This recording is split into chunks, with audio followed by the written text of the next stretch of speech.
MTA 교량과 터널의 통행료가 오는 일요일 6일부터 6에서 10% 인상됩니다. 뉴욕시의 무료 5개 식당 프로그램이 종료됩니다. 이제 5개 식당을 운영하려면 시 정부로부터 라이선스를 발급받아야 하고 수수료도 지불해야 합니다. 뉴욕 일원에서도 다시 코로나19 감염자가 증가세를 보이고 있습니다. 일평균 입원 사례가 100여 명 안팎으로 늘었습니다. 에드 멀린스 전 NYPD 노조위원장이 $60만 달러를 착복한 혐의로 징역 2년형을 선고받았습니다. 크레딧카드 관련 사기가 급증하고 있습니다. 이제는 고성능 기술로 카드 번호를 생성해서 결제를 시도하는 일명 빈 공격까지 나왔습니다. 이상은 이 시각 주요 뉴스입니다. 시청자 여러분 안녕하십니까? KBN 뉴스입니다. MTA 교량과 터널의 통행료가 오는 일요일 6일부터 6에서 10% 인상됩니다. 20일부터는 전철과 버스 기본요금도 $2 90센트로 오릅니다. 오는 6일부터는 뉴욕주의 주요 고속도로인 베라자노 네로스 브릿지와 브롱스 와이스톤 브릿지, 스로스넥 브릿지와 RFK 브릿지, 퀸즈 미드타운 터널, 브루클린 배터리 터널의 이지패스 통행료가 현재 $6 55센트에서 약 6% 인상돼 $6 94센트로 오릅니다.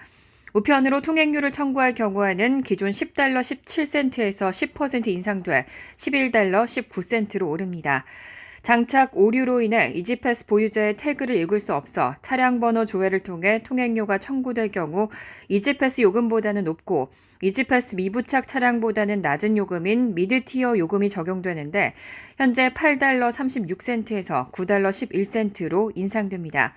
이 밖에 주요 고속도로 외의 교차로, 헨리 허드슨 브릿지, 크로스베이와 마린파크웨이 브릿지 등의 통행료도 6에서 10% 인상됩니다. 또 MTA는 오는 20일부터 현재 $2 75센트인 전철 버스 기본요금도 $2 90센트로 인상합니다. 코로나19 팬데믹 기간부터 실시돼 온 뉴욕시의 무료 5개 식당 프로그램이 종료됩니다. 어제 연구와 조례안이 통과되면서 이제 5개 식당을 운영하려면 시 정부로부터 라이선스를 발급받아야 하고 수수료도 지불해야 합니다. 오동윤 기자가 보도합니다. 어제 뉴욕시 의회는 본회의에서 5개 식당 연구와 조례안을 통과시켰습니다. 지난해 2월 마조리 벨라스케즈 시의원이 관련 조례안을 제출한 지 1년 6개월 만입니다. 조례안에 따르면 이제 도로변 5개 식당 시설은 4월부터 11월에만 운영할 수 있고 오전 10시부터 자정 사이에만 운영할 수 있습니다. 또 5개 식당을 운영하기 위해서는 라이선스 발급이 필수적으로 요구되는데 시설의 위치나 크기에 따라 다른 수수료가 됩니다. 5개 식당 시설이 랜드마크 건물 옆에 있을 경우에는 랜드마크 보존위원회의 허가도 받아야 합니다.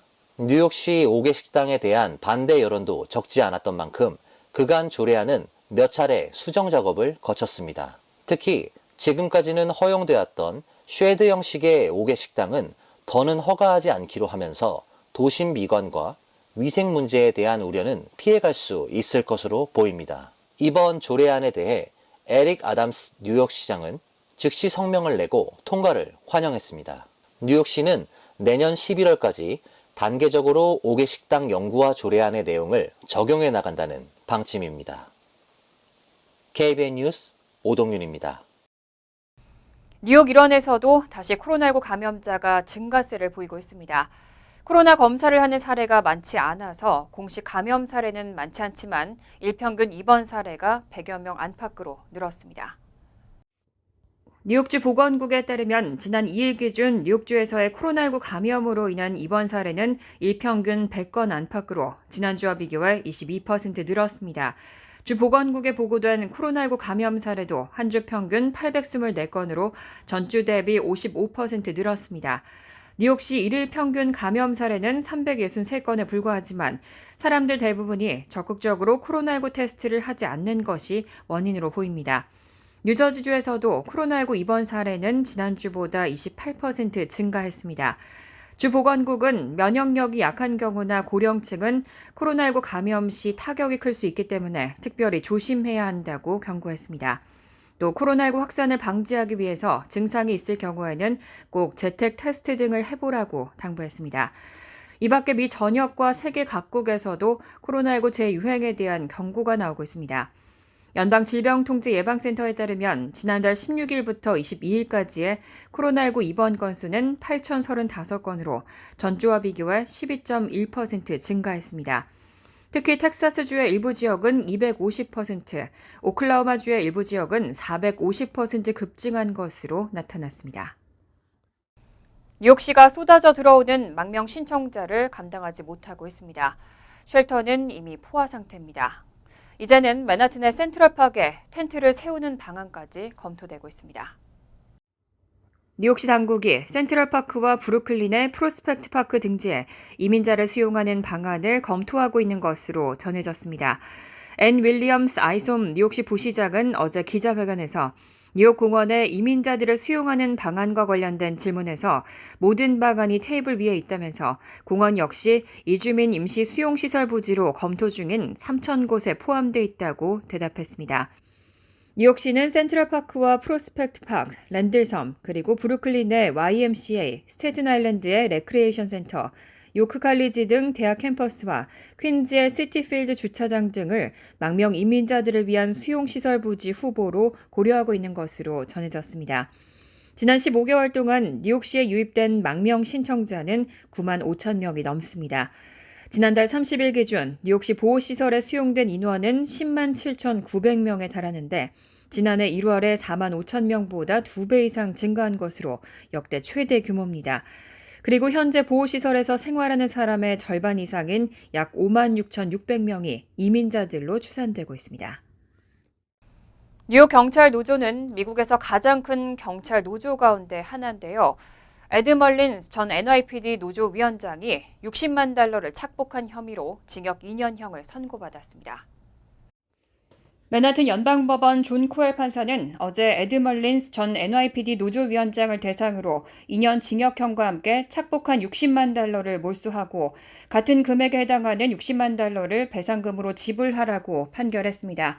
멀린스 전 NYPD 노조위원장은 지난 2021년 FBI가 맨하튼 노조 사무실과 롱아일랜드 자택을 수색하면서 범행 사실이 알려졌고 곧바로 노조위원장직에서 사임하고 경찰국에서 은퇴했습니다. 검찰은 멀린스 전 노조위원장이 협회 기금으로 고급 레스토랑 식사비와 슈퍼마켓 쇼핑 비용 등을 지출했고 심지어 보석 같은 개인 물품을 구매했다고 밝혔습니다. 그가 착복한 협회 기금은 2017년부터 2021년까지 4년여 동안 60만 달러에 달합니다. 멀린스 전 노조위원장은 자신의 범죄 사실을 인정했고 변명하지 않겠다고 말했습니다. NYPD에서 약 13,000명의 현역 및 퇴직 경찰을 대표하는 SBA 노조는 미국에서 5번째로 큰 경찰 노조입니다. 크레딧 카드 관련 각종 사기가 급증하고 있습니다. 성인 2명 가운데 1명은 크레딧 카드 사기 경험이 있었다는 조사도 나왔는데요.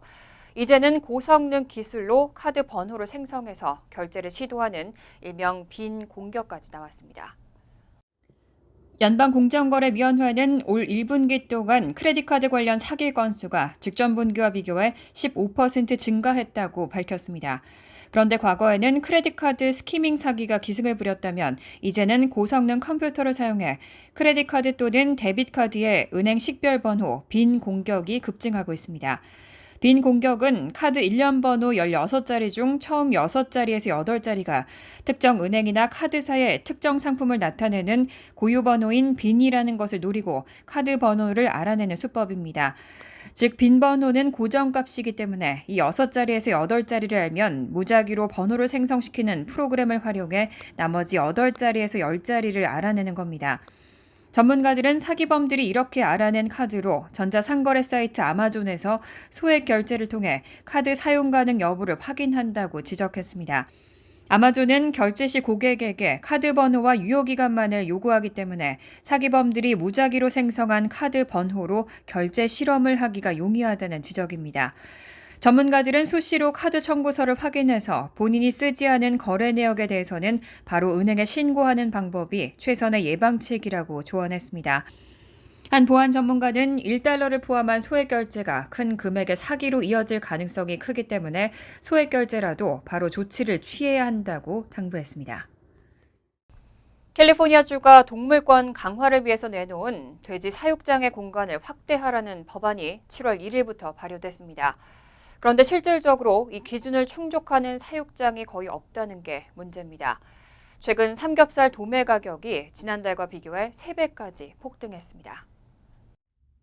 월스트리트저널 보도에 따르면 미국 내에서 베이컨용으로 팔리는 삼겹살의 도매 가격은 최근 3배 수준으로 뛰어올랐습니다.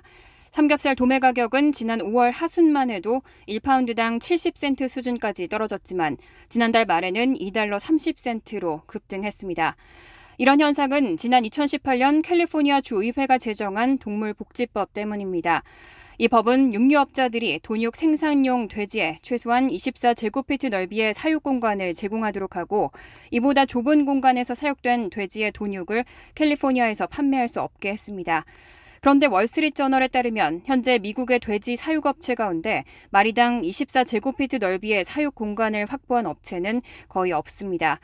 그렇다고 육류업체 입장에서는 미국 전체 베이컨 판매량의 15%를 차지하는 캘리포니아 주법을 무시할 수도 없습니다. 때문에 육류업체들이 캘리포니아 주법에 대해 위헌 소송을 제기했지만 연방 대법원은 지난 5월 캘리포니아의 손을 들어줬습니다. 이에 따라 돼지 사육장의 환경을 개선해야 하는 법이 7월 1일자로 발효됐지만 육류업체들이 캘리포니아주와 협상하면서 올해 말까지는 기존 재고를 판매할 수 있게 됐습니다. 때문에 판매가 금지되기 전에 재고를 확보하려는 수요가 급증하면서 삼겹살 도매가도 가파르게 올랐다는 분석입니다. 국세청이 점차 종이 서류 작업을 중단하겠다는 방침을 밝혔습니다. 2025년까지 전면 디지털 방식으로 전환하겠다는 목표입니다.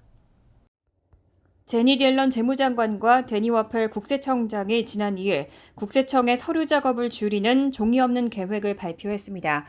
앞으로는 종이 서류 작업을 중단하고 2025년까지는 전면 디지털 전환을 목표로 하고 있다는 계획입니다.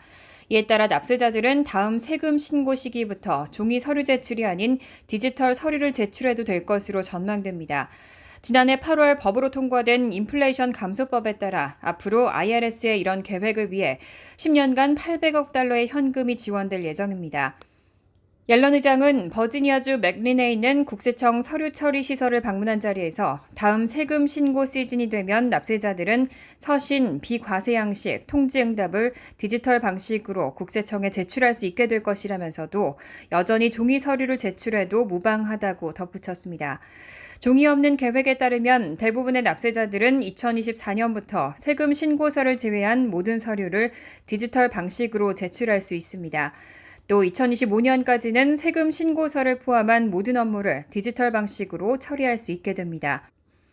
이 계획에 따라 IRS는 10억 건 이상의 예전 문서를 보관하는데 연간 지출하던 $4천만 를 절감하고 처리 속도도 높일 수 있을 것으로 기대하고 있습니다. 간추린 소식입니다. 노동부가 오늘 발표한 고용 보고서에 따르면 7월 비농업 일자리는 전월 대비 18만 7천 개 증가해 팩트셋이 집계한 전문가 전망치 20만 건을 밑돌았습니다. 업종별로 보면 보건의료 6만 3천 개, 사회복지 2만 4천 개, 금융활동 1만 9천 개, 도매업 1만 8천 개로 고용 증가를 이끌었습니다. 반면 여가 접계급에선 일자리가 1만 7천 개 늘어나는 데 그쳐 1분기 월평균 고용 증가 인원 6만 7천 개를 크게 밑돌았습니다. 오늘 발표된 7월 실업률은 3.5%로 6월의 3.6%에서 소폭 감소했습니다. 모기지 은행협회는 지난 2일 이번 주 모기지 신청 건수가 전주보다 3%, 전년 동기보다는 26% 줄었다고 밝혔습니다. 2주 연속 감소한 데다 지난 6월 초 이래로 최저 수준입니다. 모기지 재용자 신청 건수도 전주보다 3%, 전년 동기보다 32% 감소했습니다. 모기지 은행협회 측은 대출금 72만 6,200달러 이하 컨포밍 론의 지난주 30년 고정 평균 이자율이 전주의 6.87%에서 상승한 6.93%를 기록하면서 모기지 신청 건수가 줄었다고 풀이했습니다. 지난해 같은 기간에 5.43%와 비교하면 1.5%포인트나 웃도는 수준입니다. 모기지 은행협회 이코노미스트는 매물 부족과 7% 안팎의 모기지 이자율로 인해 예비 바이어들이 주택 매입을 주저하고 있다고 설명했습니다.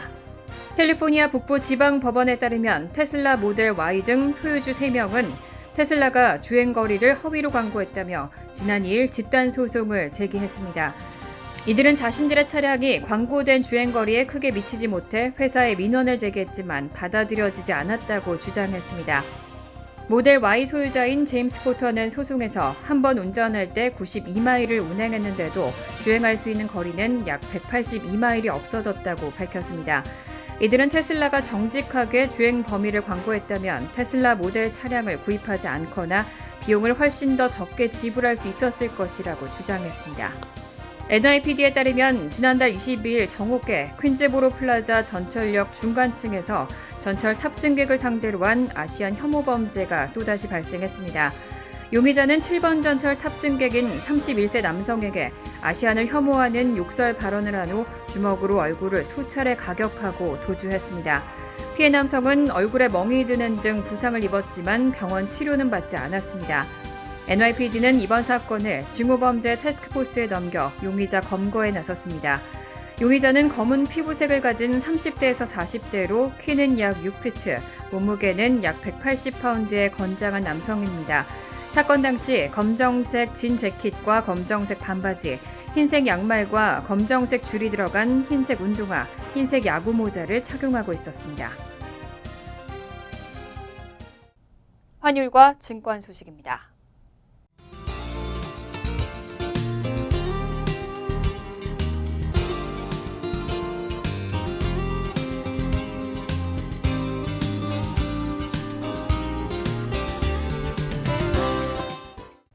이어서 날씨입니다. 토요일은 대체로 화창하지만 오전에는 적지만 천둥 번개를 동반한 소나기 내릴 가능성이 있습니다. 낮 최고 기온은 86도, 섭씨 30도, 밤 최저 기온은 71도, 섭씨 22도로 예상됩니다. 일요일은 화창하겠습니다. 월요일은 화창하지만 밤에는 천둥 번개를 동반한 소나기 가능성이 있습니다. 이상으로 KBN 뉴스를 마칩니다. KBN과 함께 즐거운 저녁 되시기 바랍니다.